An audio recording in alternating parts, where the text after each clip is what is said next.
स्वागत है आपका हमारे चैनल योगा एजुकेशन इंडिया में। पिछले वीडियो में आपने पहला पटल समझ लिया था, अब इसमें दूसरा पटल समझेंगे जो कि शिव संहिता के में से ही है। चलिए आगे समझते हैं। यह नाड़ियों पर आधारित है। अब सबसे पहले इसमें यह देख लें, इसमें क्या बताया गया शिव संहिता में, यानी भगवान शिव ने माता पार्वती से क्या बताया, जो ब्रह्मांड में है वह सब पिंड में है, यानी पूरे शरीर में है। जो ब्रह्मांड में है वह सब पिंड में है, यानी यह पॉइंट देख लें, यथा पिंडे तथा ब्रह्मांडे, यानी जो सब कुछ ब्रह्मांड में वह सब आपके पिंड माने शरीर, यह सब पिंड में है, यह बताया। जैसे पर्वत, नदियाँ, समुद्र, पंचभूत, तीर्थ, ग्रह, नक्षत्र इत्यादि सब कुछ इसी में है, इस शरीर में ही है। अब मेरु पर्वत का समझ लें। मेरु पर्वत का केंद्र मेरु मतलब रीढ़ है। अब मेरु से इसी तरह आप याद कर सकते हैं कि मेरु पर्वत यानी मेरु मतलब रीढ़ होता है, तो का केंद्र रीढ़ है। और मेरु के शिखर पर, या ध्यान दें, मेरु के शिखर पर 16 कलाओं से युक्त कौन, चंद्रमा है। उसमें से निरंतर 2 मार्ग से, कितने मार्गों से, 2 मार्ग से अमृत बहता है। वह 2 मार्ग कौन से, इड़ा और पिंगला। अब इन पॉइंटों पर ध्यान देना, इन्हीं पॉइंटों से क्वेश्चन बना के रख दिया जाता है। देखो भगवान शिव ने ये कहा शिव संहिता में कि जो ब्रह्मांड, जो कुछ भी ब्रह्मांड में है वह सब इस शरीर में है। यह पॉइंट इस तरह बताया, यथा पिंडे तथा ब्रह्मांडे, यानी तथा ब्रह्मांडे। अब जैसे क्या क्या है, अभी मैं बताने के लिए, मैं आपको बता दूं जानने के लिए कि जैसे कि पर्वत, नदियाँ, समुद्र, पंचभूत, तीर्थ, ग्रह, नक्षत्र इत्यादि, और इन सब के विषय में नहीं जानते तो सिद्धांत पद्धति में मैंने विवरण पूरा दिया है, आप उसमें जाकर देख सकते हैं और इसको इसमें समझ लें थोड़ा सा। और मेरु पर्वत का केंद्र क्या है, रीढ़ है, और मेरु को रीढ़ कहा गया है। अब मेरु के शिखर पर 16 कलाओं से युक्त चंद्रमा विद्यमान है। उसमें से निरंतर 2 मार्ग से अमृत बहता रहता है। वे कौन से हैं, इड़ा और पिंगला। इड़ा यानी left nose, Pingala right nose. अब इड़ा को क्या कहा गया है, इड़ा को इसमें मंदाग्नि कहा गया है, यानी इसे मंदाग्नि कहा गया है, यानी जो अमृत बहता है तो इससे जो बहता है उसे मंदाग्नि कहते हैं। और मंदाग्नि अमृत, यानी इसमें अमृत का नाम क्या रखा गया, मदाग्नि अमृत रखा गया। और यह शरीर का पोषण करता है। देखो जो चंद्रमा है, 16 कलाओं से युक्त, निरंतर उसमें अमृत बहता रहता है 2 रास्तों से। तो वे रास्ते कौन से, इड़ा पिंगला। और इड़ा से जो जिससे बहता है अमृत उसे मदाग्नि कहते हैं, मदाग्नि अमृत। यह शरीर का पोषण करता है।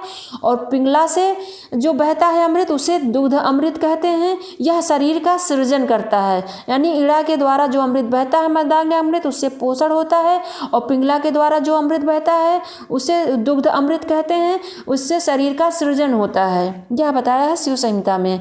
अब मेरुदंड के मूल में क्या है, तो 12 कलाओं वाला सूर्य स्थापित है, यानी मेरुदंड के मूल में 12 कलाओं वाला सूर्य है, जो सूर्य दक्षिण मार्ग से ऊपर की ओर बहता है। सूर्य दक्षिण मार्ग से ऊपर की ओर बहता है, ये ध्यान रखना मेन पॉइंट।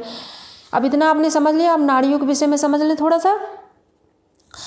नाड़ियाँ शिव संहिता में 3,50,000 बताई गई, यानी 3.5 लाख बताई गई हैं। और अदर हटी योगों ने 75,000 नाड़ियाँ बताई हैं। सिद्ध सिद्धांत पद्धति में 75,000 बताई, लेकिन भगवान शिव ने 3.5 लाख नाड़ियाँ बताई हैं अपनी शिव संहिता में। इनमें से 14 प्रमुख हैं, यानी 14 प्रमुख नाड़ियाँ हैं। उसमें से 3 प्रमुख, यानी 14 में से, यानी 14 प्रमुख नाड़ियों में से फिर 3 प्रमुख हैं, इड़ा, पिंगला, सुषुम्ना। अब 3 में से भी फिर 1 प्रमुख है, वो है सुषुम्ना। अब जो 14 नाड़ियां हैं इसके नाम देख लें आप। सुषुम्ना, इड़ा, पिंगला, गांधारी, हस्तजीविका, कुहू, सरस्वती, पूषा, शंखनी, पयस्विनी, वारुणी, अलंबुषा, विशोदरी, यशस्विनी, यानी ये 14 नाड़ियाँ बताई हैं, ये आप ध्यान रखना। यानी सुषुम्ना, इड़ा, पिंगला, गांधारी, हस्तजीविका, कुहू, सरस्वती, पूषा, शंखनी, पयस्विनी, वारुणी, अलंबुषा, विशोदरी, यशस्विनी। विद्यार्थियों आगे समझें, ये हो गई 14 नाड़ियाँ।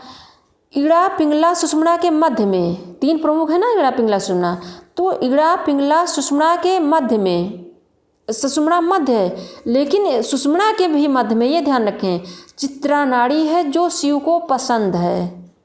इड़ा पिंगला के बीच में सुषुम्ना है, अब सुषुम्ना के भी बीच में चित्रा नाड़ी है, ये ध्यान रखना, जो शिव को अति पसंद है। चित्रा नाड़ी, चित्रा नाड़ी 5 वर्णों से युक्त है। चित्रा नाड़ी 5 वर्णों से युक्त है, उज्ज्वल है।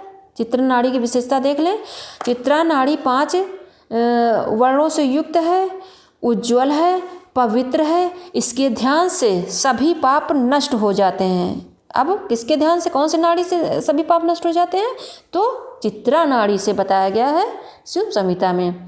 अब कुंडली के विषय में थोड़ा समझ लें। यह संपूर्ण संसार का कारण रूप निर्माण में सदा संलग्न है। कुंडली के विषय में क्या बताया गया है, यह संपूर्ण संसार का कारण रूप निर्माण में सदा संलग्न है और वाणी द्वारा अवर्णनीय है, यानी वाणी द्वारा आप इसका वर्णन नहीं कर सकते हैं। कहाँ कर सकते हैं, जिसकी कुंडली जागृत होगी वो महसूस तो ही करेगा, वो व्यक्त कहाँ कर पाएगा। और इसे वाग देवी कहते हैं, यानी कि कुंडली को शिव संहिता में वाग देवी भी कहा गया है। और इसमें शिव संहिता में पिंगला का, यानी पिंगला नाड़ी का विस्तृत वर्णन किया गया है। यह ध्यान रखना विद्यार्थियों, मेन पॉइंटों को लेकिन यहाँ पर समझें। सुषुम्ना नाड़ी में थोड़ा देख लें कि इसके मध्य में 6 स्थान इसके बताया गया, 6 स्थान, इसमें 6 स्थान, 6 चक्र और 6 शक्तियाँ, यानी 6 स्थान बताया गया, 6 चक्र बताया गया, 6 प्रकार की शक्तियाँ इसमें सुषुम्ना नाड़ी में बताया गया है। इसके बीच में, यानी देखो इड़ा व पिंगला दोनों के मध्य में जो सुषुम्ना नाड़ी स्थित है, इसके 6 स्थान बताए, इसके 6 स्थान, 6 चक्र और 6 शक्तियाँ इसमें बताई गई हैं। और अन्य नाड़ियाँ मूलाधार से उत्पन्न हुई हैं, यानी इसमें अन्य नाड़ियाँ की उत्पत्ति मूलाधार से बताया गया है। अब आगे समझ लें, इसके स्थान देख लें कहाँ कहाँ से, कि जीवा, लिंग, नेत्र, पैर के अंगूठे, कान, हाथ का अंगूठा, पैर आदि से। स्थान का नाम जीवा, लिंग, नेत्र, पैर के अंगूठे, कान, हाथ का अंगूठा, कहाँ से, जीवा, लिंग, नेत्र, पैर का जो अंगूठा होता है, कान, हाथ का अंगूठा, पैर आदि से बताया गया है। और पैर की अग्नि को क्या इसमें बताया गया है, पैर की अग्नि को वैश्वानर अग्नि बताया गया है। शिव संहिता में पैर की अग्नि को क्या बताया गया, तो वैश्वानर अग्नि को बताया गया। इसी तरह क्वेश्चन बनते हैं, वैश्वानर अग्नि की चर्चा किसमें हुई, शिव संहिता में हुई। अब वैश्वानर अग्नि को थोड़ा समझ लें कि यह रोगों को नष्ट करता है, सभी रोगों को नष्ट करता है, आयु में वृद्धि करता है, इससे बल पुष्टि होती है और शरीर को अपना कार्य करने की शक्ति प्रदान करता है वैश्वानर अग्नि के द्वारा। इसीलिए इसे वैश्वानर अग्नि कहते हैं। विद्यार्थियों, दूसरा पटल कंप्लीट हुआ। अब तीसरे वीडियो में आप तीसरा पटल समझना, क्योंकि एक में रख दूंगी तो आप ऊब जाएंगे और समझ में नहीं आएगा। देखो नाड़ियाँ जो है ये नाड़ियों पर आधारित था, और इसमें मेरु पर्वत, इड़ा पिंगला, मेरुदंड वगैरह के विषय में बताया गया, और विशेषकर नाड़ियाँ और कुंडली के विषय में बताया गया। तो आशा करते हैं आपने अच्छे से समझ लिया होगा। जहाँ कहीं ना समझ में आया कमेंट बॉक्स में शेयर करें, मैं आपको दोबारा समझा दूँगी। और खुद देखिए, दूसरे बच्चों को ज़रूर शेयर करिएगा। और पहली बार अगर आप हमारे चैनल पर आए तो सबसे पहले सब्सक्राइब करना, बेल आइकन जरूर प्रेस करना, ताकि मैं जैसे वीडियो अपलोड करूँ आपको तुरंत नोटिफिकेशन प्राप्त हो सके। धन्यवाद विद्यार्थियों।